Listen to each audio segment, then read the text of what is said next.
అందరికీ నమస్కారాలు. ఈ రోజున ఒక ధీరోదాత్తుడు, స్వాతంత్ర సమరయోధుడు,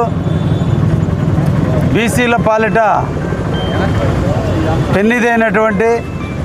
గౌతు లచ్చన్న గారి వర్ధంతి 20వ వర్ధంతి సందర్భంగా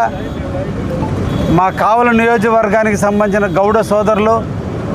బీసీ నాయకులు, పట్టణ పుర ప్రముఖులు, తెలుగుదేశం పార్టీ నాయకులు అందరూ కూడా కలిసి ఈ రోజున వారికి ఘనమైనటువంటి నివాళులు అర్పించాలని,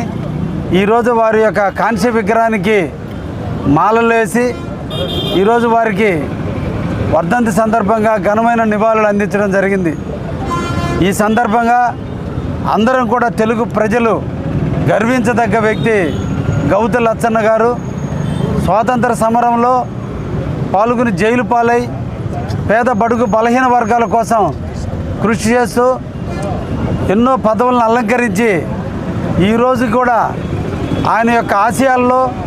ఆయన బాటలో నడుస్తున్నటువంటి ఎంతోమందికి స్ఫూర్తిదాయకమై శ్రీకాకుళం జిల్లా, విజయనగరం, విశాఖపట్నం జిల్లాల్లో ఈరోజు కూడా ఆయన భావాలను పుణికిపుచ్చుకుని ఎంతోమంది నాయకులు రాజకీయాల్లోకి వచ్చి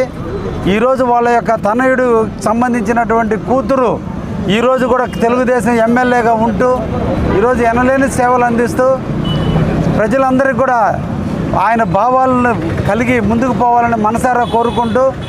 మా కావలి నియోజకవర్గంలో గౌడ సోదరులందరికీ కూడా గౌతు లచ్చన్న ఆశయాలను కొనసాగిద్దామని, వారి ఆశయ బాటలో మనందరం కూడా పయనిద్దామని, మనందరం కూడా ఇటీవల కాలంలో గౌడకు సంబంధించినటువంటి వనభోజనాల కార్యక్రమంలో కూడా మనం ఒక బిల్డింగ్ని ఏర్పాటు చేసుకోవడానికి మనందరం కూడా నిర్ణయించున్నాం. తప్పకుండా దాన్ని తొందరలోనే పూర్తి చేసే విధంగా గౌడ సోదరులందరూ కూడా వచ్చి ఆనాడు గౌతు లచ్చన్న గారి మనవరాలను కూడా ఈ ప్రాంతానికి తీసుకొచ్చి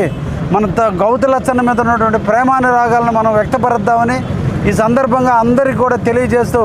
గౌతు లచ్చన్న గారికి ఘనమైనటువంటి నివాళిని తెలియజేస్తూ ఉన్నా. ధన్యవాదాలు.